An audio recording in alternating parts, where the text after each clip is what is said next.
बिस्मिल्लाहिर्रहमानिर्रहीम। मेनली तो आपका IS-23 स्टैंडर्ड के लिहाज से तो कंप्लीट हो गया है, लेकिन आप जाहिर सी बात है उस पर ग्रिप लाने के लिए आपको प्रैक्टिस की ज़रूरत है। और मैंने आपको कहा कि मैं आपको लास्ट मैंने सवाल जो करवाया स्टेडी लिमिटेड, वो ओरिजिनली स्पिन इंडस्ट्रीज़ के नाम से आया था ऑटम 2009 में, यानी 2009 सितंबर में। और ये जो सवाल है कुरैशी, ये सवाल भी आपके सामने आप पढ़ेंगे, ये भी पुराना पास पेपर है। अच्छा, ये उस टाइम का पास पेपर है जिस टाइम ये टॉपिक FAR 1 में नहीं बल्कि FAR 2 में था। तो लिहाजा कुछ पास पेपर्स आपकी पहुंच में नहीं है, इसलिए क्योंकि वो पुराने हैं, या वो FAR 1 में नहीं थे बल्कि FAR 2 में थे। ठीक है, तो कुछ आपसे छुपे रहने चाहिए। क्यों? कभी वो आपके सामने आए तो आप उनको उस तरह अटैम्प्ट करें जिस तरह एग्ज़ाम में कोई नया सवाल आपके सामने आता है। तो कुछ सवाल इसलिए छोड़ने चाहिए कि आपकी अपनी एबिलिटी क्या हो जज हो सके। आप जब तक नए सवाल सॉल्व करने का हौसला पैदा नहीं करेंगे, आप एग्ज़ाम फेस नहीं कर पाएंगे। इस सवाल में सबसे बड़ा काम है इस सवाल को पढ़ना। जिसने इस सवाल को ठीक से पढ़ लिया वो इसको डील कर गया, जिसने इस सवाल को ठीक से नहीं पढ़ा वो इसको समझ नहीं पाया। अगेन मैं कहता हूँ, सवाल को ठीक से पढ़ने के लिए उसकी रिक्वायरमेंट पढ़ना बहुत ज़रूरी। आप हमेशा एग्जामिनेशन में हों, आप सवाल को हमेशा कहाँ से स्टार्ट करें? रिक्वायरमेंट से। सबसे पहले हम पढ़ते हैं रिक्वायरमेंट। इसकी ज़रा मार्क्स आप देख लें, कितने मार्क्स का सवाल बनकर आया है ये? 18 मार्क्स। अब जाहिर सी बात है 18 मार्क्स की वेटेज उस ज़माने के हिसाब से होगी। ये उन लोगों के ऊपर गुजरा है जिनके पास प्रैक्टिस मटेरियल, यानी जिन्होंने इसमें IS-23 में सिर्फ एक ही सवाल देखा है लेवल का, वो है स्पिन इंडस्ट्रीज जो आपके पास स्टडी के नाम से। उसके अलावा उनके पास कोई पास पेपर में ऐसी एग्जाम्पल नहीं है जो इसको कवर कर सके। जिन पे गुजरा है उन पे सोचिएगा कैसे गुजरा होगा ये। आप जिस पॉइंट पे खड़े हैं वहां पर आपके पास तो कितने साल के पास पेपर्स क्या हो चुके हैं? कंपाइल हो चुके हैं। तो अब जब फ्यूचर में ये चीज़ें आती है ना, तो इनकी मार्क्स की वेटेज प्रैक्टिस मटेरियल होने की वजह से कम हो जाती है। लेकिन जिनके लिए आया था उनके पास प्रैक्टिस का कोई मटेरियल अवेलेबल नहीं था, फिर भी वो पास हुए। बोल रहा हूँ फिर भी वो पास हुए। ठीक है ना? तो बता रहा हूँ कि असल चीज़ होती है एग्जामिनेशन हॉल में जो चीज़ पास करवाती है वो है कि क्या आपको स्टैंडर्ड पे कमांड है या नहीं। अगर आपको स्टैंडर्ड पे कमांड है तो आप उसको डील कर लेंगे, और अगर आपको स्टैंडर्ड पे कमांड नहीं है तो आप डील नहीं कर पाएंगे। कि मैंने जो स्टैंडर्ड पढ़ा है उसमें मुझे क्या सिखाया गया, बस क्या सिखाया गया। जो भी सिनेरियो में डील कर रहा हूँ उसमें अगर मुझे स्पेसिफिक लोन दिखाई देता है तो क्या करना है मुझे? उस स्पेसिफिक लोन की सब्सटेंशियल पीरियड से बिलोंग करने वाली एक्चुअल बोरिंग कॉस्ट कैपिटलाइज करनी है। नंबर 2, उस स्पेसिफिक लोन के जो भी सरप्लस फंड्स होंगे, जो इन्वेस्ट होंगे, उससे जो इन्वेस्टमेंट इनकम जनरेट होगी वो क्या करनी है? रिड्यूस करनी है। नंबर 3, अगर मुझे स्पेसिफिक फंड के अलावा ज़रूरत पड़ती है तो फिर मुझे एलोकेशन शेड्यूल बनाना होगा और मुझे देखना होगा मैंने कितना एक्सपेंडिचर क्वालिफाइंग एसेट पर खर्च किया जर्नल फंड्स को इस्तेमाल करते हुए, और उस पर मुझे कितना ही बड़ा सवाल हो, करना तो यही है ना। अब यही करना है, सवाल कितना ही बड़ा हो। रिक्वायरमेंट पढ़ते हैं। रिक्वायरमेंट है compute the cost of capital work in progress. क्या कंप्यूट करें? CWIP हमेशा दो चीजों का नाम होगा इस केस में। एक एक्सपेंडिचर इनकर्ड चाहे पे हुआ हो या ना हो, expenditure incurred plus boring cost capitalise for the factory building as of 30th June 2010 in accordance with the requirement of relevant IFRS। ठीक है? अच्छा जी, आइए स्टार्ट लेते हैं। इसका मतलब ये हुआ कि पढ़ा क्या हमने या ऐसे हम गुजर गए? वो कहता है CWIP का 30 जून 2010 जो कि ईयर एंड है, इस डेट पे बैलेंस क्या है? आवाज ही नहीं आई। CWIP का 30 जून पर 2010 के एंड पे क्लोजिंग बैलेंस क्या है? तो वो क्लोजिंग बैलेंस इस अकाउंटिंग पीरियड में, अब देखें इसको इस तरह सोचें, अगर पिछले अकाउंटिंग पीरियड से कंटिन्यूएशन आ जाती है तो पिछले पीरियड में जो बैलेंस कैपिटलाइज था वो BD बन जाएगा, उसमें फर्दर एक्सपेंडिचर्स क्या होंगे? कैपिटलाइज होंगे, और फर्दर बोरिंग कॉस्ट क्या होगी? कैपिटलाइज होगी, क्लोजिंग बैलेंस आ जाएगा। और अगर कोई पिछला अकाउंटिंग पीरियड है ही नहीं तो फिर जितने एक्सपेंडिचर इस अकाउंटिंग पीरियड में इनकर हुए हैं वो कैपिटलाइज होंगे, और उस पर इस अकाउंटिंग पीरियड की जो भी बोरिंग कॉस्ट बनती है वो कैपिटलाइज हो। क्लियर चल रहे हैं यहां तक या नहीं? आइए पढ़ते हैं और समझते हैं। देखिए क्या लिखा हुआ है। हमें रिक्वायरमेंट कहाँ पूछी गई है?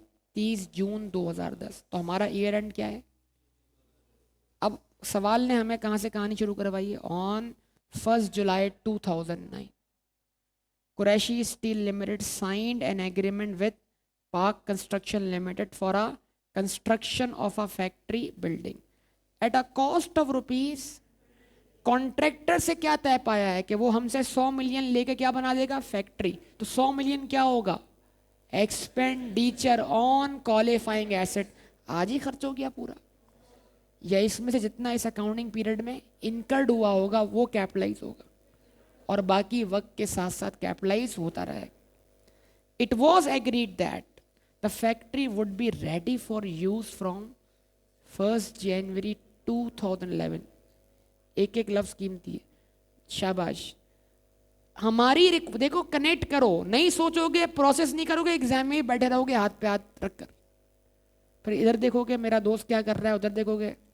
अगर दोस्त भी ऐसे ही आपको देख रहा होगा तो आप एक दूसरे को देख देख के मुस्कुरा जाओगे, मतलब इसे भी नहीं आ रहा, मुझे भी नहीं आ रहा, दोनों के हालात एक जैसे। ये खुशी बड़ी ज़बरदस्ती है। चलो उसको भी नहीं आ रहा ना, तो अगले टाइम में भी साथ साथ ही आई के बड़ा जालिम है, बिछड़वा देता है दोस्तों और फिर मिलवा भी देता है। ये भी कमाल है ना। चलें बहरहाल आगे बढ़ते हैं। The terms of payments were agreed as under. हाँ भाई, अब आप मुझे बताएं आपका इस सवाल का रिक्वायर्ड ईयर एंड क्या है? तो हमें अपनी अकाउंटिंग कहाँ रोकनी है? ये दिमाग बना लें। क्वेश्चन के मुताबिक कंस्ट्रक्शन कब से शुरू हुई? 1 जुलाई 2009 से। तो अगर ईयर एंड 30 जून 2010 है तो ईयर स्टार्ट भी 1 जुलाई 2009 ही हुआ, यस और नो बोले। तो जहां से कंस्ट्रक्शन शुरू हो रही है वो बिल्कुल आपके अकाउंटिंग पीरियड का क्या है? स्टार्ट है। तो एक अकाउंटिंग पीरियड में ज्यादा कितने मंथ्स होते हैं? 12 महीने। ऐसा ही है। क्वेश्चन के मुताबिक कंस्ट्रक्शन कंप्लीट कब हो रही है? 1 जुलाई 2010 से क्या शुरू हो जाएगा? नया अकाउंटिंग पीरियड, और वो खत्म कहाँ होगा? 30 जून 2011। तो अगले अकाउंटिंग पीरियड के 6 महीने और सब्सटेंशियल पीरियड है, यस और नो?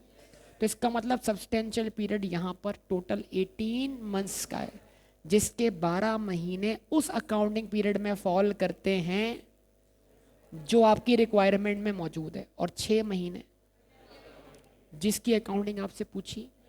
तो इसका मतलब ये नहीं है कि आप ना सोचें, आप ये सॉल्यूशन करने के बाद उस अकाउंटिंग को आगे बढ़ाएं।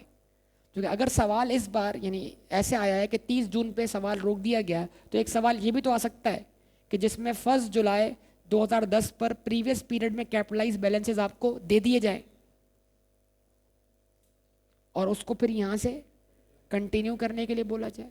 नहीं, और फिर इससे भी बढ़ के कमाल क्या हो, प्रीवियस पीरियड के बैलेंस तो दिए जाएं, उसमें अकाउंटेंट ने जो गलतियां की हो, जो ब्लंडर्स की हो, तो आपको ना सिर्फ पिछले पीरियड के ब्लंडर्स भी ठीक करने हो और इस अकाउंटिंग पीरियड की अकाउंटिंग भी करनी।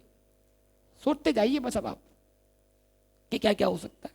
बहरहाल इसका मतलब सब्सटेंशियल पीरियड कितने मंथ्स का है, जिसके 12 महीने फॉल करते हैं करंट अकाउंटिंग पीरियड में और 6 महीने फॉल करते हैं अगले अकाउंटिंग पीरियड में। यस और नो बोलिए सब लोग, ऐसा ही है या नहीं है? कंफर्म? चले, अब the terms of payment were agreed as, ये है सबसे इंपॉर्टेंट पॉइंट कि आपको कॉन्ट्रैक्ट की टर्म्स एंड कंडीशन पढ़ना आती है या नहीं आती। इस लाइन को पढ़ने से पहले मैं एक जुमला समझाऊंगा आपको, वो जुमला आपने समझ लिया तो आपकी अगले रिपोर्टिंग के पेपर की जिंदगी भी आसान हो जाएगी।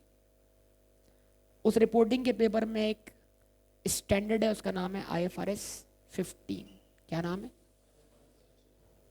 उसने दुनिया में कोहराम मचाया हुआ है। मतलब ये जो आप बिजनेस लॉ पढ़ लें ना, mercantile law, contract act, contract act को उसने अकाउंटिंग बना दिया। क्या बना दिया? यानी आपकी अकाउंटिंग इस तरह हो कि वो कॉन्ट्रैक्ट की टर्म्स एंड कंडीशंस को भी रिफ्लेक्ट करे और मैचिंग प्रिंसिपल को भी हाथ से जाने ना दे। यानी अकाउंटिंग इस तरह परफॉर्म करें कि कॉन्ट्रैक्ट भी दिखे और मैचिंग कॉन्सेप्ट भी खराब ना हो। अक्रूवल बेस अकाउंटिंग भी अपनी जगह बरकरार रहे। तो मैं इससे आपको उस चीज का आइडिया दिलवा रहा हूं। याद रखिएगा जुमला क्या बोल रहा हूं। ये जुमला मैंने इंट्रोडक्शन टू अकाउंटिंग में बहुत दफा बोला, पता नहीं आपको रेंट एग्रीमेंट वाले अक्रूवल्स के सवाल याद हैं कि नहीं याद। मैंने कहा पेमेंट होगी कॉन्ट्रैक्ट के मुताबिक, एक्सपेंस बनेगा अक्रूवल बेसिस अकाउंटिंग के मुताबिक। तो वही मामला यहां पर भी है, पेमेंट होगी कॉन्ट्रैक्ट के मुताबिक, अकाउंटिंग होगी अक्रूवल बेस प्रिंसिपल के मुताबिक। जब ये बेसिक क्लियर हो ना तो बंदा हर चीज पढ़कर क्या करता है, फर्क कर लेता है। तो अब क्या कहता है, the terms of payments, payment terms कहां से आ रही हैं? कॉन्ट्रैक्ट से आ रही हैं। पेमेंट टर्म्स कॉन्ट्रैक्ट से आ रही हैं, लेकिन अकाउंटिंग क्यों? ये मैं क्यों कह रहा हूं, अगर एक्सपेंडिचर इनकर हो चुका है लेकिन पे, तो एसेट उस अमाउंट के बदले आपके लिए डेवलप हो चुका है, तो आप उसको एसेट माने और उसकी पेमेंट को अपने ऊपर क्या माने, लाइबिलिटी माने। जवाब दे। तब the terms of payment were agreed as under 10%, आवाज नहीं रही, 10% payment would be made on signing of agreement.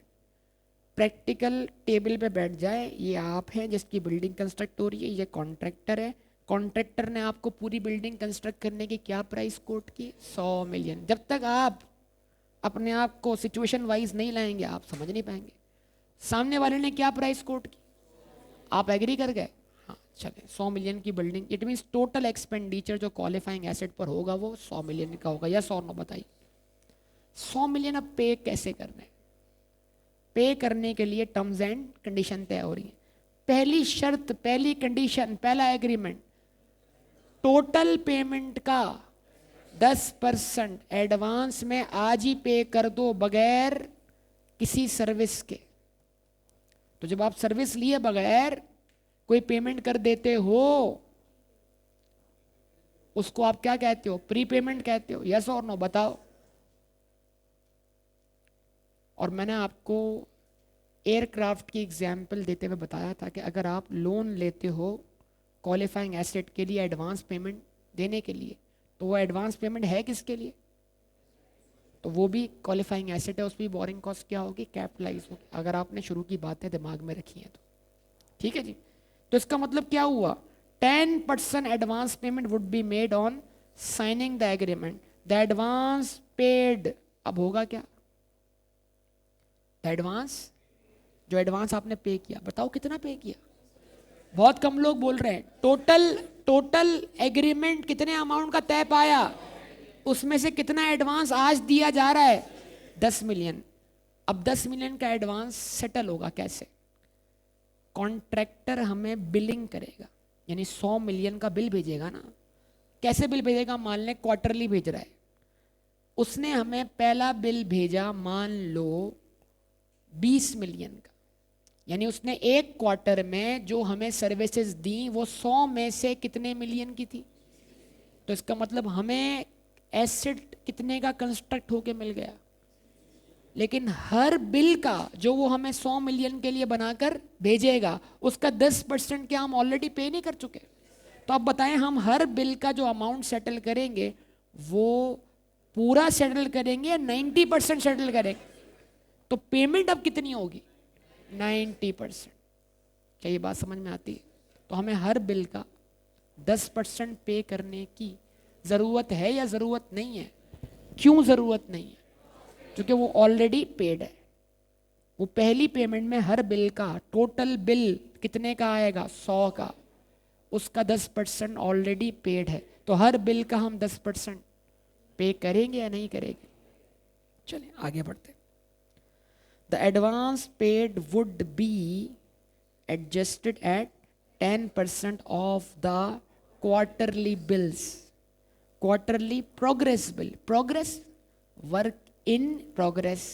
तो इसका मतलब क्या तय पाया, एक क्वार्टर के एंड पर जितना काम मुकम्मल हो जाएगा उतना बिल आपको बनाकर भेज दिया जाएगा। मतलब अगर एक क्वार्टर के एंड पर 30% काम मुकम्मल हो चुका है, बोले बोले तो 100 मिलियन का 30% यानी 30 मिलियन का बिल आपको भेज दिया जाएगा। ऐसा ही है। और उसका आप 3 मिलियन पे क्यों, क्योंकि आप ऑलरेडी एडवांस में पे कर चुके हो। तो एलोकेशन ऑफ फंड्स में आप 30 मिलियन लिखोगे या 27। हाँ, ये ख्याल रखना। लेकिन आप एक्सपेंडिचर कैपिटलाइज कितना करोगे, आपको कितने वैल्यू का एसेट कंस्ट्रक्ट होके मिला। तो CWIP डेबिट कितने से होगा 100 मिलियन। 100 तो ओवरऑल होगा, बिल अभी 30 से डेबिट कर। ये मैं सिखा रहा हूँ, समझा रहा हूँ। अच्छा जी, क्लियर है सबको। यानी 2 क्वार्टर के एंड पर 50 मिलियन का काम 50% काम मुकम्मल हो गया इन एग्रीगेट। तो पिछले क्वार्टर में कितना हुआ था। तो 50% बिल कितना बनता है, शाबाश। इसको सीखें। 50% बिल कितना बनता है 50 मिलियन। 50 में से कितनी बिलिंग ऑलरेडी हो चुकी है, तो अब न्यू बिलिंग कितने से होगी। हाँ, ये इस तरह होता है। प्रोग्रेस का मतलब प्रोग्रेस निकलती है कम्युलेटिव, और उसमें तो जो प्रीवियस प्रोग्रेस ऑलरेडी जिसकी अकाउंटिंग हो चुकी होती है वो क्या कर देते हैं, माइनस कर देते हैं। तो अब अगला बिल कितने का आएगा 20 मिलियन का। अगर तीसरे क्वार्टर के एंड पर 60% काम मुकम्मल हो चुका है, दोहराए तो प्रीवियस बिलिंग कितनी हो चुकी है 50 मिलियन की। तो अब मजीद बिलिंग कितनी होगी, कुछ समझे बात या नहीं। बहरहाल अच्छा जी, अब तवज्जो चाहिए। यहां तक ये समझ में आ गया आपको। 5% रिटेंशन मनी क्या would also be deducted from the, her bill का 10% हम इसलिए नहीं पे करेंगे क्योंकि हम वो ऑलरेडी एडवांस में पे कर चुके हैं, और हर बिल का 5% हम रोकेंगे। 100 मिलियन का मतलब क्या है, 10 करोड़ की बिल्डिंग बना रहे हैं। 100 मिलियन का मतलब होता है 100 मिलियन। जबरदस्त, बेहतरीन। मतलब इतनी बड़ी रकम की आप बिल्डिंग बनवा रहे हैं, तो इन द एंड आप कुछ रकम इसलिए रोकेंगे ताकि आप बिल्डिंग बनने के बाद उसकी क्वालिटी को देख सकें, कि ऐसा ना हो कि बिल्डिंग बनी 6 महीने बाद इधर से क्रैक, उधर से छत गिरी, ठीक है ना। तो इसका मतलब ये हुआ कि जब इस तरह के कॉन्ट्रैक्ट साइन होते हैं तो दोनों पार्टीज एक दूसरे को क्या करती हैं, यानी अपने बेनिफिट्स को देखते हुए कुछ ऐसी टर्म्स एंड कंडीशन इंक्लूड करती हैं जिससे क्या हो, कॉन्ट्रैक्ट बड़ी आसानी से परफॉर्म हो, यानी कॉन्ट्रैक्ट की क्वालिटी भी कॉम्प्रोमाइज ना हो। ठीक है जी। तो अगला पार्ट क्या है, 5% retention money would also be, her bill का 5% कॉन्ट्रैक्ट की टर्म्स एंड कंडीशन के मुताबिक आप रोक लेंगे, यानी आप वो पे नहीं करेंगे। Retention money will be refunded 1 year after completion of, आवाज ही नहीं आई, रिटेंशन मनी आप कब पे करेंगे? फैक्ट्री बिल्डिंग क्वेश्चन के मुताबिक जरा डेट देख के बताइएगा कौन सी तारीख को मुकम्मल हो रही है? 1 जनवरी 2011 को। और 1 साल मुकम्मल कब होगा? 1 जनवरी 2012 को। 1 साल किस चीज का? 1 साल बिल्डिंग मुकम्मल होने का 1 साल। इसका मतलब आप ये जो 5%, हर बिल का 5% अगर आप रोकोगे तो 100 मिलियन का 5% कितना बना? तो टोटल कितना रोका होगा आपने? 5 मिलियन। ये 5 मिलियन आप कब पे करोगे? 1 जनवरी 2012। ये रिटेंशन मनी आप पर क्या है? लाइबिलिटी है, क्योंकि उसने तो आपको 100 मिलियन का एसेट बनाकर दे दिया। अकाउंटिंग ऐसे करनी है कि एक्सपेंडिचर इनकर्ड हो वही कैपिटलाइज हो, लेकिन अगर उसमें से कुछ अमाउंट पे नहीं किया तो वो कहाँ चला जाए? लाइबिलिटी में।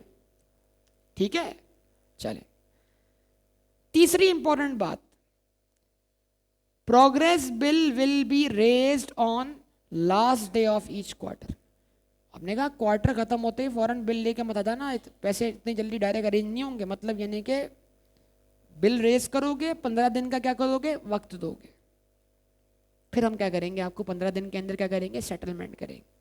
तो प्रोग्रेस बिल मतलब क्वार्टरली बिल्स विल बी, भाई सवाल पढ़ना सीखें बराए मेहरबानी, प्रॉब्लम सवाल ना पढ़ना है। Will be on last day of and settled on. फिर दोबारा याद दिला दूं, कंस्ट्रक्शन कहां से शुरू हुई? ये हम भूले हुए टोटल। कहां से शुरू हुई? पहला क्वार्टर कहां मुकम्मल हुआ? यही मसला है ना, ये दिमाग जो है ना ये प्रोसेस नहीं करता। जुलाई, अगस्त, सितंबर, तो पहला बिल कौन सी तारीख को मिला? 30 सितंबर को। सेटल कब हुआ? 15 अक्टूबर को। तो 30 सितंबर तक जो बिल रेज हुआ, जितना बिल रेज हुआ उतना काम हो गया ना। तो एक्सपेंडिचर 30 सितंबर तक जितना इनकर हुआ ये कौन बताएगा? बिल बताएगा। तो 30 सितंबर को एक्टिव अकाउंटिंग के मुताबिक एंट्री बननी चाहिए, क्या? CWIP debit. कुछ समझे बात या नहीं? अब उसका 10% हिस्सा तो लाइबिलिटी है ही नहीं, क्योंकि वो ऑलरेडी पेड है। वो एडजस्ट कहां से करेंगे? एडवांस से। 5% इंटेंशनली पे नहीं करेंगे, उसको अलग से क्या मानेंगे? लाइबिलिटी। और जो 85% बैलेंस बचेगा वो हमारे ऊपर क्या बनेगा? Settlement liability, payable. कुछ समझे मेरी बात या नहीं? The under mentioned progress bills were received and settled by QSL as per agreement. पहला बिल कब आया? पहले क्वार्टर के एंड पर। क्या ये एग्जामिनर को बताना चाहिए या पहला क्वार्टर 30 पे एंड हो रहा है? नहीं, पहला क्वार्टर 30 पे एंड नहीं हो रहा, हो रहा है। अच्छा अच्छा, एग्जामिनर ने बता दिया फिर भी चले। कितने का बिल रेज हुआ? सेकंड क्वार्टर के एंड पे कितने का बिल रेज हुआ? थर्ड क्वार्टर के एंड पर। फोर्थ क्वार्टर के एंड पर। फोर्थ क्वार्टर जो है उसकी कोई खास, फोर्थ क्वार्टर का जो बिल है उसकी कोई खास बात बताए? हाथ उठा ले, हाथ उठा ले, हाथ उठा ले, हाथ उठा ले। फोर्थ क्वार्टर के एंड पे जो बिल है उसकी कोई खास बात बताए जी। वो लाइबिलिटी बनेगा।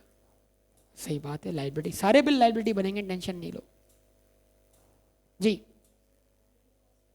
बोरिंग कॉस्ट के ऊपर बात ही नहीं कर रहा, बोरिंग कॉस्ट तो बाद में आएगी। ये तो पता है 15 दिन बाद सेटल होगा। खास बात,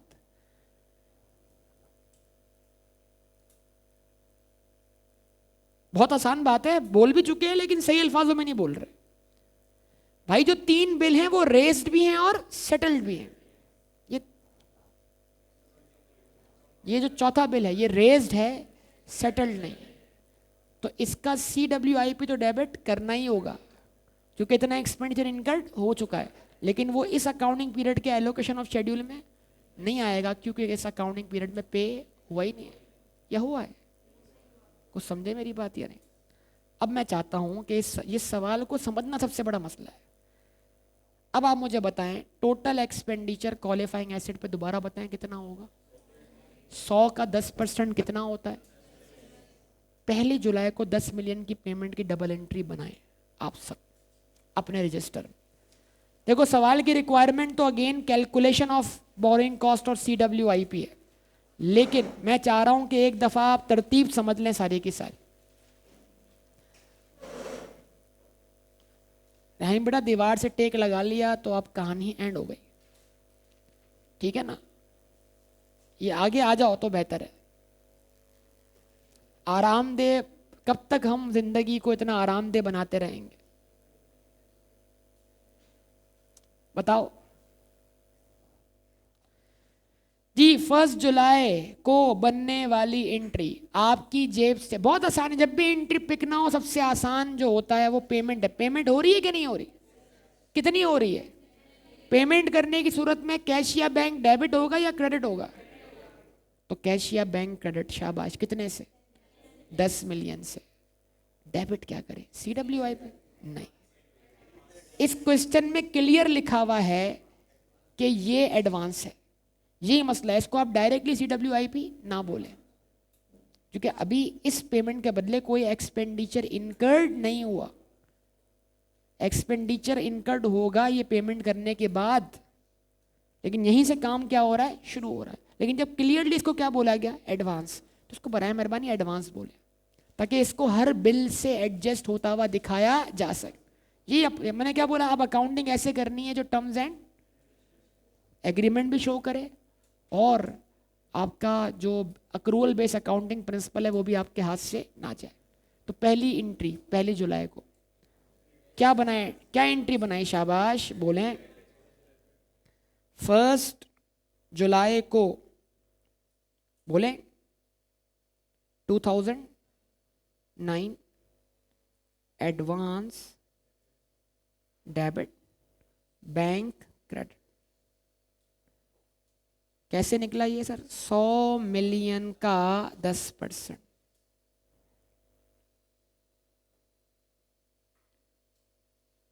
पेपर में ये भी लिख दें तो बड़ी अच्छी बात होगी, डेबिट और क्रेडिट। एग्जामिनर को कुछ नहीं पता होता, आपने सब कुछ बताना होता है, ठीक है। एडवांस डेबिट कितने से, 10 से। ये एडवांस क्या है, एसेट है लायबिलिटी है, एसेट है, पक्का ना। हाँ, सामने वाले के लिए क्या है, लायबिलिटी, ठीक है ना। एडवांस डेबिट 10 मिलियन से, बैंक क्रेडिट 10 मिलियन से, और ये सारी एंट्रीज यहां पर लिखे रुपीज एंड मिलियन, ठीक है जी। अब आप साबित ही होगा ना कि आपकी बेसिक अकाउंटिंग कितनी अच्छी है। अब यहां से स्टार्ट करते हैं। देखें, एडवांस दे दिया। पहला क्वार्टर कहां एंड हुआ, पहला क्वार्टर कहां एंड हुआ, 30 सितंबर 2009 को।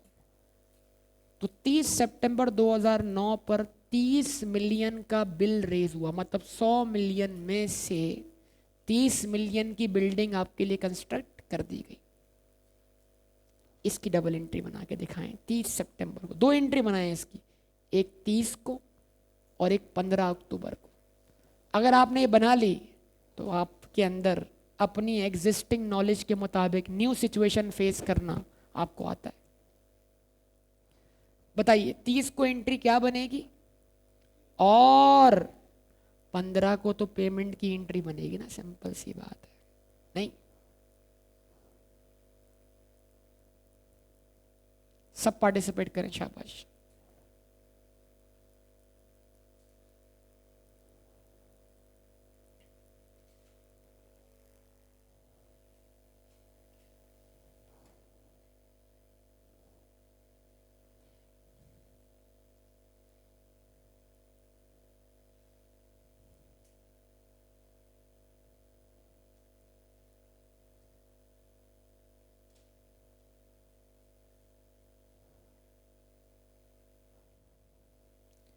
भाई आप बिल जितना रेज हुआ उतना एक्सपेंडिचर इनकर्ड हुआ।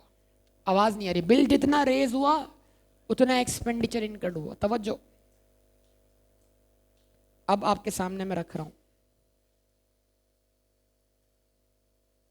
30 सितंबर। इसकी एंट्रीज रिक्वायर्ड नहीं है इस सवाल में, लेकिन हम फिर भी बना रहे हैं। बोर्ड पे बोर्ड पे बोर्ड पे बोर्ड पे बोर्ड पे देखें, ठीक है, आपस में ना लड़ें, यहाँ फैसला करें क्या होना चाहिए। CWIP टैब कितने से? 30 मिलियन से। क्या इस 30 में से कुछ ऑलरेडी पेड है? हाँ सर, हर बिल का 10% ऑलरेडी पेड है। यानी अब बिल रेज होंगे कितने के? 100 मिलियन के, लेकिन पेमेंट जाएगी हमारी जेब से 90 मिलियन की। क्यों? क्योंकि टोटल जितनी भी बिलिंग होगी उसका 10% ऑलरेडी पेड है। तब क्या करूंगा मैं बोलूंगा इस 30 में से 10% मुझे इसलिए नहीं देना कि मैं ऑलरेडी दे चुका हूं, उसको मैं कहां से एडजस्ट करूंगा? एडवांस। एंट्री समझ में आ रही है या नहीं आ रही? 30 का 10% यानी 3, तो इसका मतलब CWIP तो बना 30 मिलियन से, उसका 10% पहले ही पेड है, वो एडजस्ट हो गया कहां से? एडवांस। तो बाकी अब पेमेंट कितनी करनी है? 90%। लेकिन फिर भी कॉन्ट्रैक्ट के मुताबिक मैं उसका 5% भी पे करूंगा या नहीं करूंगा? 5% क्या करूंगा? रिटेन करूंगा। तो मैं बोलूंगा retention money, retention money credit bill का, बिल का, बिल का, बिल का, आवाज नहीं आ रही, बिल का 5%। बोलें कितना? 1.5। तो फिर इसका मतलब ये हुआ कि कॉन्ट्रैक्ट के मुताबिक मुझे बिल का 85% पे करना है। आवाज ही नहीं आ रही। तो मैं बोलूंगा पेएबल, पेएबल, आवाज ही नहीं आ रही, पेएबल क्रेडिट कितने से? 30 का 85%, कितना? 25.5। तो बताओ एलोकेशन शेड्यूल में 30 आया या 25.5 आया?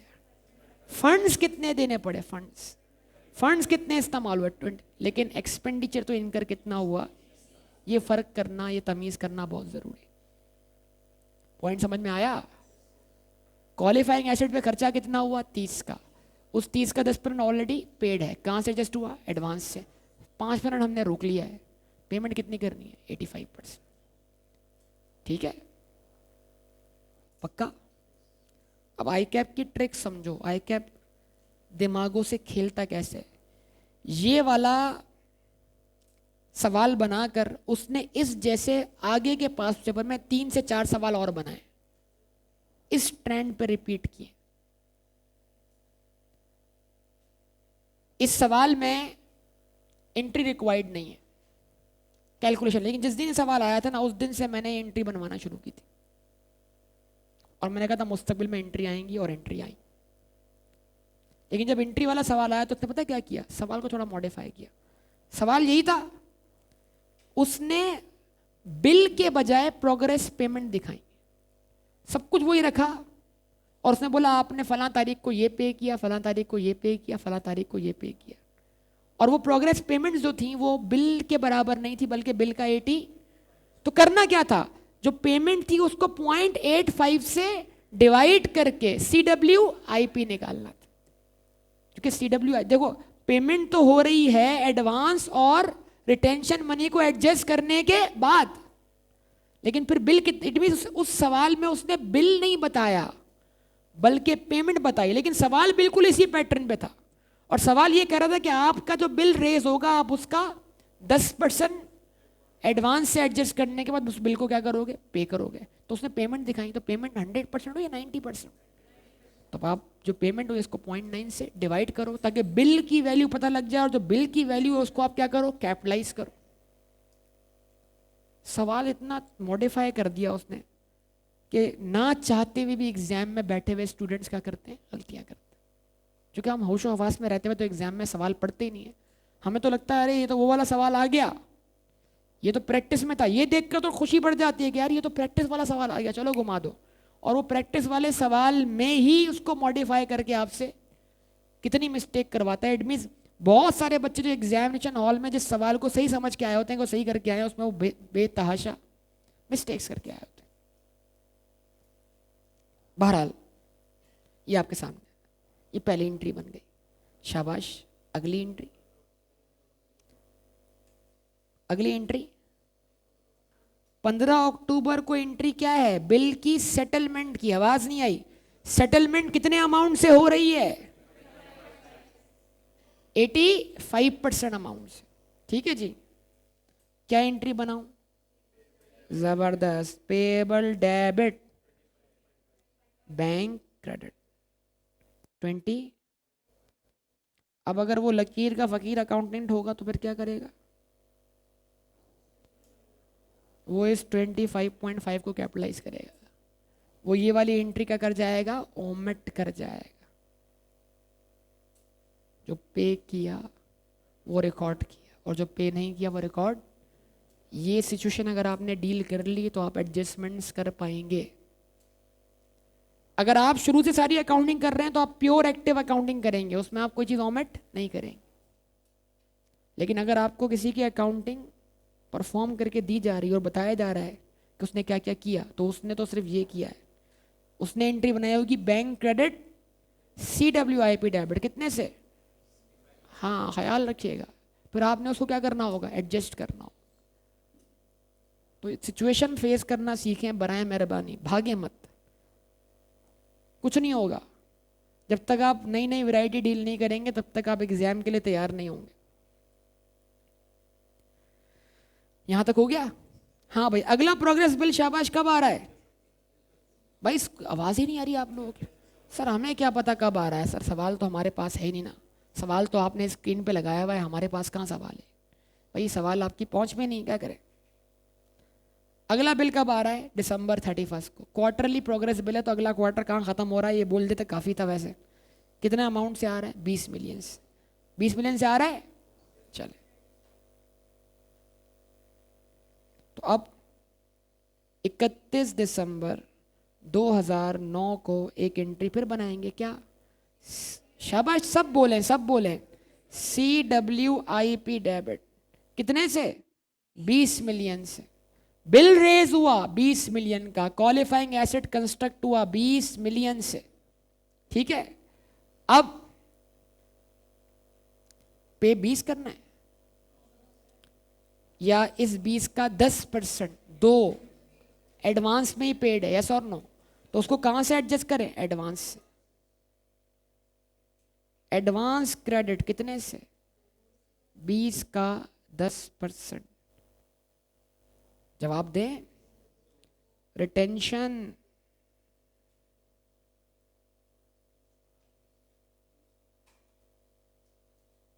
बीस का 5%, 1 से।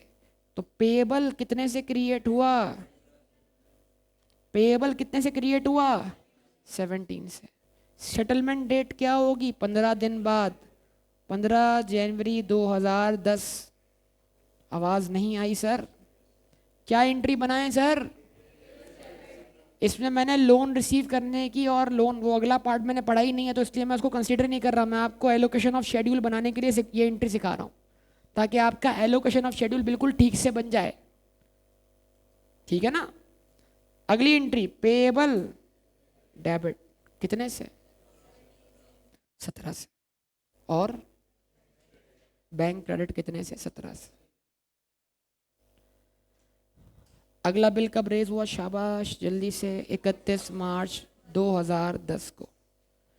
31 मार्च 2010 को कितना बिल रेज हुआ? शाबाश, सब बताएंगे। 10 मिलियन। बोल दो भाई।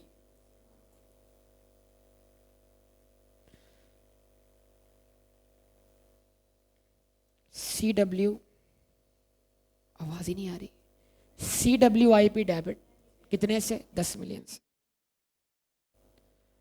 इस 10 मिलियन का भी 10% यानी 1 मिलियन आपने पे नहीं करना, क्योंकि आप ऑलरेडी पे कर चुके हैं। तो आप बोलेंगे एडवांस क्रेडिट।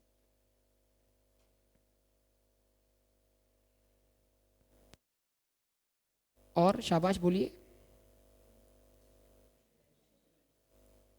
और आप इसका 5% इसलिए पे नहीं करेंगे क्योंकि कॉन्ट्रैक्ट के मुताबिक आप उसको अपने पास होल्ड करेंगे।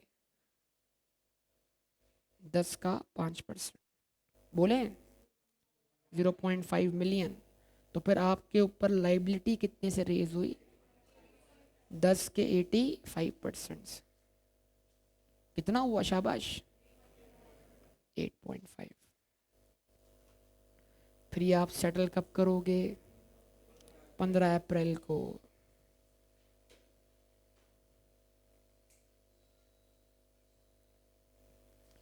पेबल कितने से और बैंक क्रेडिट कितने से? 8.5 से। आवाज नहीं आई? ठीक है, हाँ भाई, सबको समझ में आ रहा है या नहीं कि सिस्टम कैसे, कॉन्ट्रैक्ट कैसे रिफ्लेक्ट हो रहा है इसके अंदर? ठीक है, लेकिन अकाउंटिंग जो हो रही है वो एक्सपेंडिचर इनकर्ड होने की बुनियाद पे हो रही है। आगे बढ़ते हैं, 30 जून पे पहुंच जाते हैं। 30 जून 2010, यहीं तक हमसे रिक्वायरमेंट मांगी गई है। तो इस डेट पर सिर्फ बिल रेज हुआ है, सेटल नहीं हुआ, तो बिल तो हम क्या कर देंगे? कैपिटलाइज कर देंगे। क्या एंट्री बनेगी? CWIP debit. कितने से? 15 मिलियन से। एडवांस क्रेडिट, एडवांस क्रेडिट 15 का 10%, शाबाश। कितना? 1.5 से। Retention money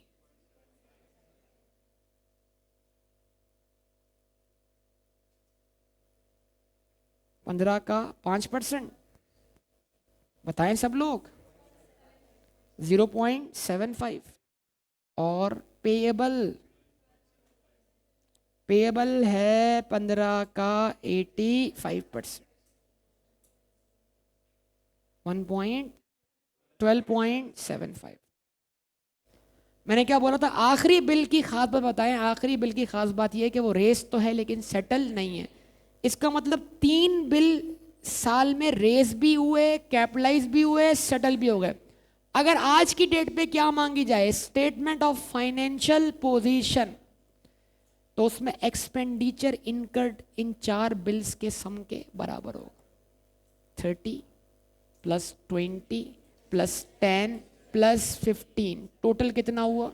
75।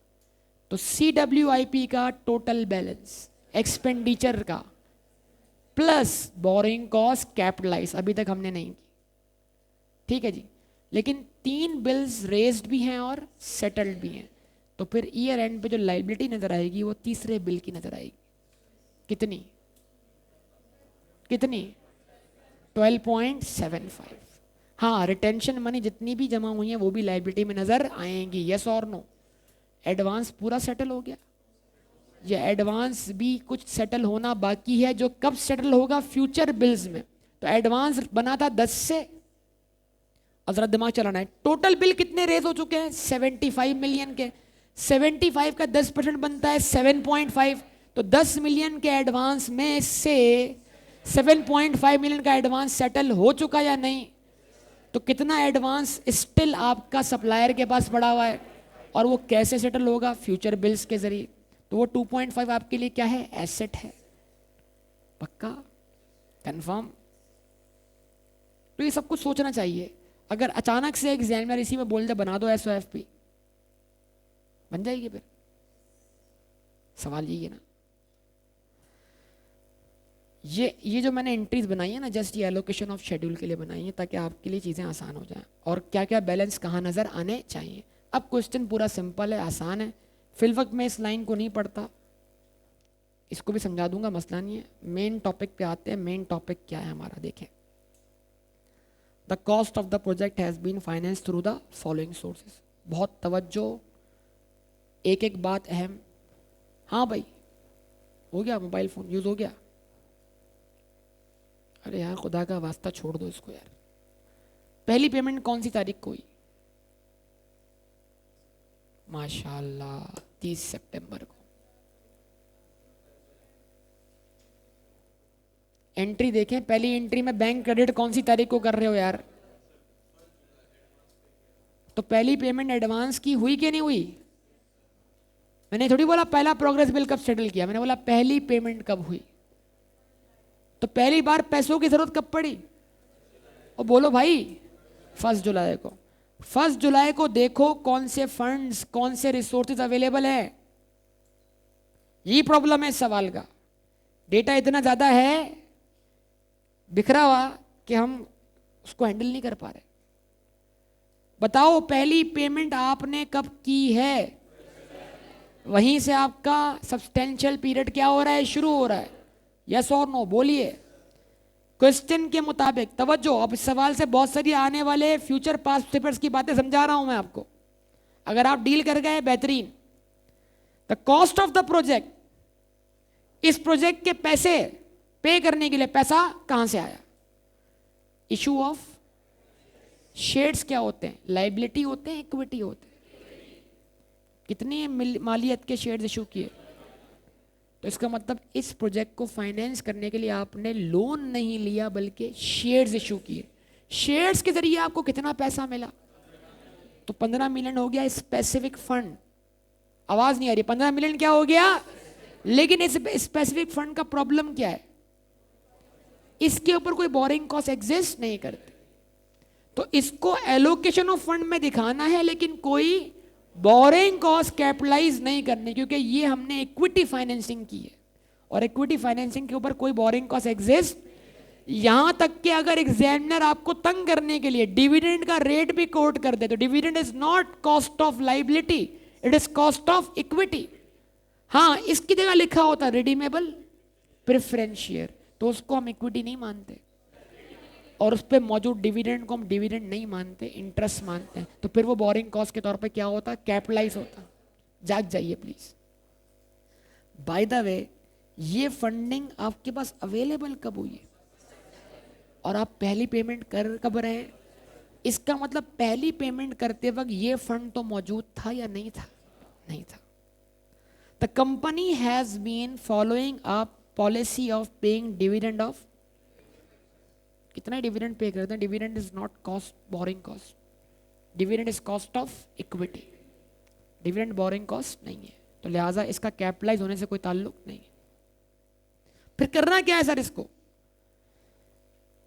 जिस डेट से ये फंड क्या हुआ है, अवेलेबल हुआ है, उस डेट से एलोकेशन ऑफ फंड में इसको इस्तेमाल करना है बस।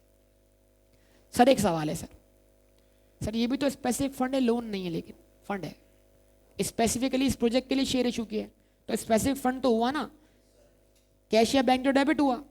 क्रेडिट साइड लाइबिलिटी नहीं है, क्रेडिट साइड लोन नहीं है, क्रेडिट साइड क्या है, कैपिटल है, इक्विटी है। आवाज नहीं आ रही सर, अगर मैं इसको भी इन्वेस्ट कर दूं तो,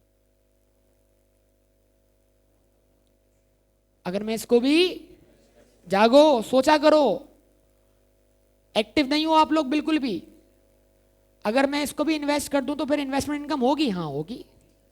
कहाँ जाएगी, प्रॉफिट एंड लॉस अकाउंट, क्योंकि जब इसकी कोई बोरिंग कॉस्ट ही नहीं है, तो इसकी इन्वेस्टमेंट इनकम कभी भी कैपिटलाइज बोरिंग कॉस्ट को रिड्यूस नहीं कर सकती। तो अगर इस सवाल में नहीं है बताया, लेकिन अगर किसी सवाल में बोला जाए कि इसको भी आपने क्या किया, तो इसकी इन्वेस्टमेंट इनकम कहाँ जानी चाहिए, प्रॉफिट लॉस अकाउंट। ख्याल रखिएगा इस बात का। तो इसका मतलब सोर्स नंबर 1 इक्विटी है, जिसकी कोई बोरिंग कॉस्ट नहीं है। तो ये सोर्स नंबर 1 की जगह मैं अगर लिखूं गवर्नमेंट ग्रांट, तो भी स्पेसिफिक फंड तो हुआ, लेकिन कोई बोरिंग कॉस्ट नहीं हुई। समझे पॉइंट या नहीं। तो जो भी स्पेसिफिक फंड हो, लेकिन वो बोरिंग कॉस्ट उस पर एग्जिस्ट, फिर भी उसको एलोकेशन ऑफ फंड्स में दिखाया जाएगा कि हमने पैसा कहां कहां से कब कब कितना इस्तेमाल किया, ताकि ये पता लग सके कि हमें जर्नल फंड को इस्तेमाल करने की ज़रूरत कब पड़ी, ताकि एग्जैक्टली हम जर्नल बोरिंग कॉस्ट उतनी कैपिटलाइज करें जितनी हमें ज़रूरत पड़ी है। असल मसला ये, समझे बात या नहीं। तो पास्ट पेपर में अगर सवाल आ जाता है और उसमें इसकी जगह क्या आ जाता है, गवर्नमेंट, तो गवर्नमेंट ग्रांट से जितना फंड रेज हुआ, आप देख लें किस डेट पे रेज हुआ, उसको आपने कब कब यूटिलाइज किया। अगर उसको भी क्या किया, इन्वेस्ट किया, तो उस पर भी कोई बोरिंग कॉस्ट नहीं है, तो उसकी इन्वेस्टमेंट इनकम भी कहाँ जाएगी, प्रॉफिट लॉस अकाउंट में जाएगी। क्लियर बोल दूं मैं आपको। जिस फंडिंग पे कोई बोरिंग कॉस्ट नहीं, उसकी investment income, profit and loss account. ये छोटी छोटी बातों पे क्या कर लें, ध्यान दे दें, एग्जाम में बड़ी बड़ी गलतियां करने से बच जाएंगे, क्योंकि छोटी छोटी बातें मिलकर बहुत सारे मार्क्स ले जाती हैं। आगे बढ़ते हैं। Bank loan of ₹25 million. अब मैं सब बोल रहा हूं सर आपने पहले तो ये नहीं बताया कभी, यकीन करो बताया था, हर दफा बताता हूं, सुनते बहुत कम लोग। ठीक है, बैंक लोन कितना, 25 मिलियन। कब लिया, अब लोन ले लिया है भाई, कंस्ट्रक्शन कब से शुरू हुआ, ये लोन कब लिया। इसका क्या मतलब है, देखें, गौर ही नहीं कर रहे हम, सोच ही नहीं रहे हम। पहली पेमेंट करते वक्त ना शेयर्स का पैसा था हमारे पास, ना लोन का पैसा था।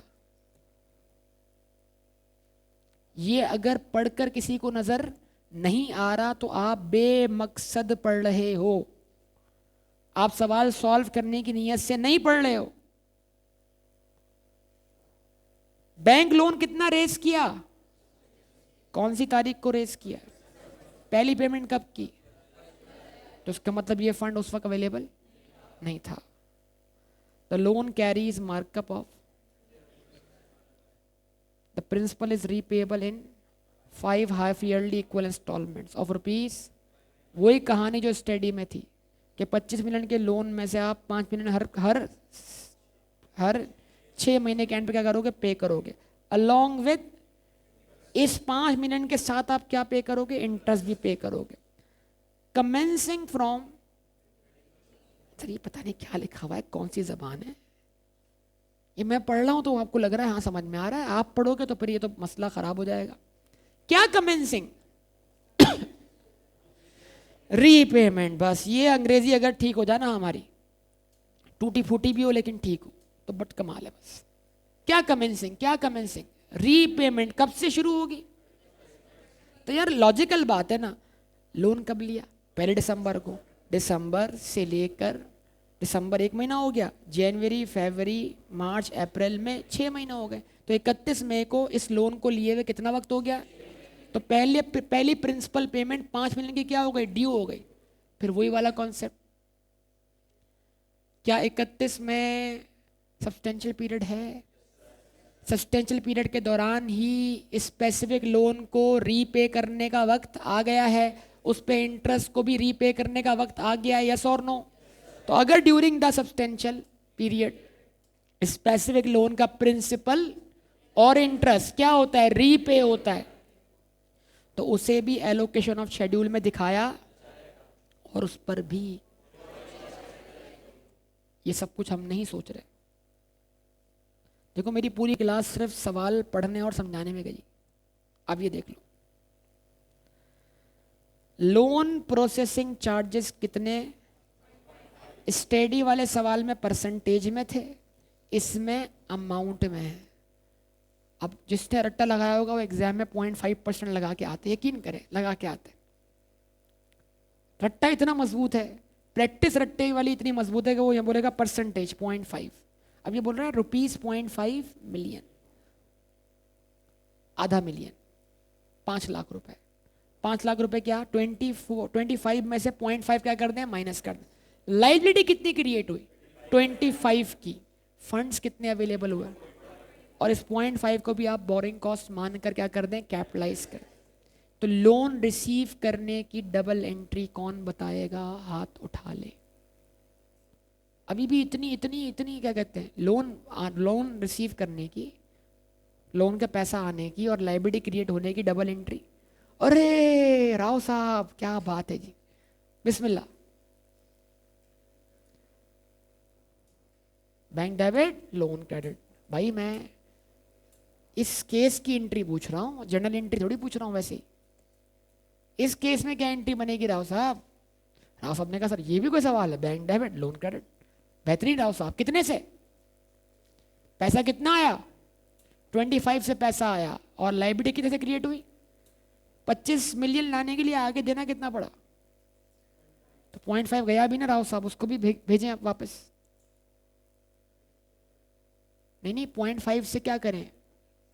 और जब आपने सिंपल एंट्री बनाई है, कंपाउंड नहीं बनाई, तो अलग अलग एंट्री बनाए ना, डबल एंट्री। शाबाश।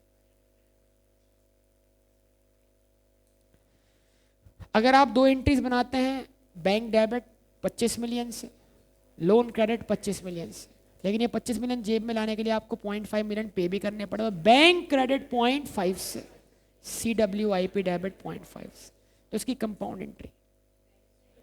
बैंक डेबिट 24.5 से, CWIP डेबिट 0.5 से, और लोन क्रेडिट कितने से? 25 से। ये बिठा ले दिमाग। तो फंड्स कितने अवेलेबल हुए? कौन सी तारीख को अवेलेबल हुए? आवाज कब अवेलेबल हुए? फर्स्ट। अगला प्रोग्रेस बिल कब रेज हो रहा है? 31। जाग जाइएगा। अगला प्रोग्रेस बिल कब रेज हो रहा है? सेटल कब हो रहा है? सेटल कब हो रहा है? तो 1 दिसंबर से लेकर 15 जनवरी तक 24.5 मिलियन रुपीस आपके सरप्लस फंड के तौर पर पड़े हैं। क्या करेंगे? पक्का इन्वेस्ट करेंगे। और क्वेश्चन बता भी रहा है, ठीक है जी। Loan processing charges of rupees 0.5 million deducted by the bank at the time of disbursement of loan. Surplus funds when available, जब भी हों, were invested in short term deposit at. तो 24.5 मिलियन के फंड्स पर आपने 1.5 महीने के लिए कितना इंटरेस्ट कमाया? 0.8%, 8%, लेकिन मल्टीप्लाइड बाय 1.5 डिवाइडेड बाय 12। ठीक है, अब आगे बढ़ते हैं। दिमाग अगर चल रहा है ना, तो बैठे बैठे कैल्शियम दिमाग में बननी चाहिए। इतना एक्टिव करें, बराबर बनिए अपने आप को। 31 दिसंबर पर रेज होने वाले बिल का आपने कितना परसेंट बैलेंस पे किया? 85%। 20 का 85% क्या बनता है? 17। तो 24.5 में से कितना खर्च हुआ? 17 खर्च हुआ। 17। Balance balance balance balance balance 7.5। 7.5 available है 15 जनवरी से 15 फरवरी, 1 महीना। 15 फरवरी से 15 मार्च, 2 महीने। 15 मार्च से 15 अप्रैल। क्यों? क्योंकि जो बिल 31 मार्च को रेज हो रहा है, वो सेटल कब हो रहा है? 15 अप्रैल। तो इसका मतलब ये अमाउंट कब तक इन्वेस्ट होगा? ये आपको सब सोचना था, ये इसमें से आपने एक्सट्रैक्ट करना था। अगर आप ये सब कुछ सोचेंगे तो एग्जाम होगा, वरना नहीं हो पाएगा। बताओ। 6.5 into 0.08 multiply by 3 divided by 12। तो इससे पहले आंसर क्या आया था?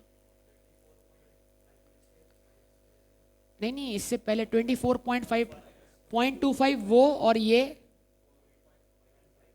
सम कितना हुआ? 0.395 या 0.4। ठीक है जी। तो 0.4 से क्या आ गई? आपकी टोटल इन्वेस्टमेंट इनकम। अच्छा, अब जाग रहे हैं या? ये लोन स्पेसिफिक है या नहीं? सर सवाल में कहां लिखा है स्पेसिफिक? तो स्पेसिफिक लोन की मैंने आपको एक पहचान बताई थी। स्पेसिफिक लोन का अमाउंट या तो क्वालिफाइंग एसेट पे होने वाले एक्सपेंडिचर के बराबर होगा या उससे कम होगा, और नंबर 2, उसका हर 1 रुपया सिर्फ क्वालिफाइंग एसेट पे खर्च होगा, तो इसलिए वो किसी और चीज़ पे खर्च ना हो, तो जब भी वो बचेगा हम उसको वक्ती तौर पे कहीं प्लेस कर देंगे ताकि वो कहीं और खर्च ना हो जाए। तो क्या ये दोनों चीज़ें नज़र आ रही हैं? तो सर ये लोन स्पेसिफिक है। और अब क्या करूं मैं? स्पेसिफिक लोन पर बोरिंग कॉस्ट कब से इनकर होना शुरू हुई? बहुत कम लोग बोल रहे हैं सर जिस दिन से ये लोन लिया।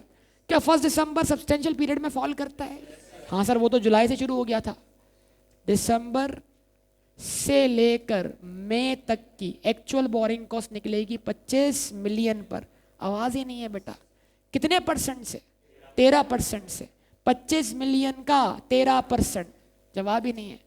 25 मिलियन का 13%, 3 point multiply by 6 divided by 12। 1.625 का इंटरेस्ट ड्यू भी हुआ और पे भी हुआ और रिकॉर्ड भी हुआ। 31 मई को पेमेंट करेंगे। CWIP debit, bank credit, allocation of fund में भी दिखाएंगे। लोन कितने से रीपे हो गया? 5 मिलियन से। अब इस अकाउंटिंग पीरियड में 1 जून जो कि आखिरी मंथ है, कितना प्रिंसिपल आउटस्टैंडिंग है? 20 मिलियन पर कितने मंथ्स का इंटरेस्ट निकलना है? सर इस अकाउंटिंग पीरियड में निकलना है 1 महीने का, अगले अकाउंटिंग पीरियड में निकलना है 5 महीने का। क्या हम जाग रहे हैं? लेकिन हमें अकाउंटिंग कहाँ रोकनी है? तो हम 1 महीने का इंटरेस्ट क्या करेंगे? अक्रूट करेंगे, क्योंकि वो पे नहीं हुआ तो रिकॉर्ड भी नहीं हुआ। तो 20 मिलियन का 13% मल्टीप्लाई बाय 1 डिवाइडेड बाय 12.2167। तो अब एक्चुअल बोरिंग कॉस्ट में एक तो वो 0.5 मिलियन आ गया, ये भी कैपिटलाइज हुआ। Borrowing cost is the interest cost और अदर कॉस्ट 0.5 प्लस 6 महीने का इंटरेस्ट 1.625 प्लस 1 महीने का इंटरेस्ट, इन सब का सम क्या बन जाएगा? Actual borrowing cost. उसमें से आप लेस करवा दें क्या? Investment income. तो बाकी बोरिंग कॉस्ट कहां से आएगी? General borrowing cost. अब एक चीज देखें, आखिरी पॉइंट, मैंने सवाल पूरा समझा दिया है, यानी मैं आपको इस पोजीशन में ले आया हूं कि आप बराए मेहरबानी इसको खुद से सॉल्व कर लें, हिम्मत करें, हौसला करें, कर लें। ठीक है जी। अब तीसरा पॉइंट पढ़ते हैं, कैश विड्रॉल्स, आवाज ही नहीं आ रही, from the existing running provided by, यानी cash withdrawal from existing running finance facility provided by bank, average running finance balance for the year was, ये भी एवरेज बैलेंस, ये भी markup charge by the bank for the year was.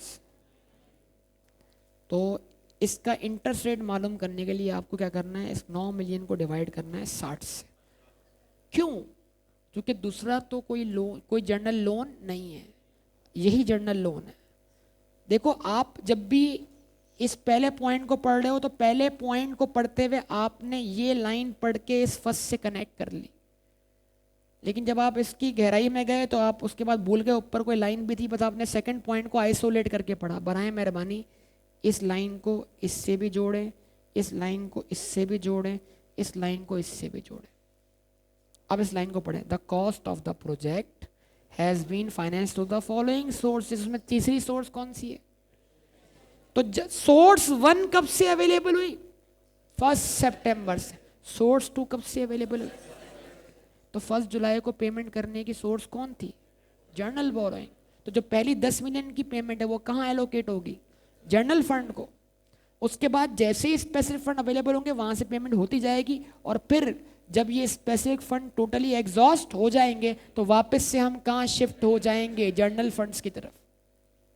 तो अब सुनिएगा जरा बात को, एलोकेशन में 3 कॉलम बनेंगे। एलोकेशन में एक्सपेंडिचर, उसके नीचे राइट शेयर्स। राइट शेयर इसलिए कि है तो स्पेसिफिक लेकिन बोरिंग कॉस्ट नहीं है, स्पेसिफिक लोन, उस पे एक्चुअल बोरिंग कॉस्ट, और फिर थर्ड नंबर पर 1 जुलाई की पहली पेमेंट ना राइट इशू से है ना स्पेसिफिक से, बल्कि कहां से? पक्का? दूसरी पेमेंट कब है? 15 अक्टूबर को। आवाज नहीं आई है? नहीं है 15 अक्टूबर को। 30 का 85%, 25.5। आवाज नहीं आई। सेकंड पेमेंट कितनी है? 20। भाई जाग रहे हो सब या नहीं? एक्टिव नहीं हो बिल्कुल भी। 30 का 85%, कितना? 25.5 कौन सी तारीख को पे हो रहा है? 15 अक्टूबर को। 15 अक्टूबर से पहले 1 सितंबर को 15 मिलियन आ चुके हैं। आवाज नहीं आई। तो इस 25.5 में से 15 मिलियन कहां से पे होते हुए दिखा है? राइट शेयर्स से। लेकिन राइट शेयर्स तो पूरे खत्म हो गए, मतलब इसके फंड्स खत्म हो गए, तो स्टिल 10.5 से फंड शॉर्ट है। क्या 10.5 से स्पेसिफिक लोन का फंड मौजूद है? नहीं सर, वो तो आ रहा है कब? तो इसका मतलब रिमेनिंग 10.5 भी कहां से पे हुए? बैंक ओवर ड्राफ्ट से, जनरल लोन से। पक्का? सर अगली पेमेंट हो रही है 15 अप्रैल को। कितनी? सॉरी, अगली पेमेंट हो रही है, नहीं ये अगली पेमेंट हो रही है 15 जनवरी को। कितनी? 20 का 85%, कितना? 17। क्या 15 जनवरी को हमारे पास ये स्पेसिफिक लोन का फंड 24.5 मौजूद है? तो इसका मतलब 24.5 में से हम 17 पे कर देंगे स्पेसिफिक से, स्टिल स्पेसिफिक बचेगा। हमें इस पर जनरल बोरिंग की जरूरत, अगली पेमेंट सर होगी 8.5 की, आवाज नहीं आई। और 8.5 की अगली पेमेंट करने के लिए हमारे पास 6.5 कहां से पे हुए, 7.5 कहां से पे हुए? स्पेसिफिक से, और 1 कहां से पे हुआ? जनरल से। कंटिन्यू हो जाएगा।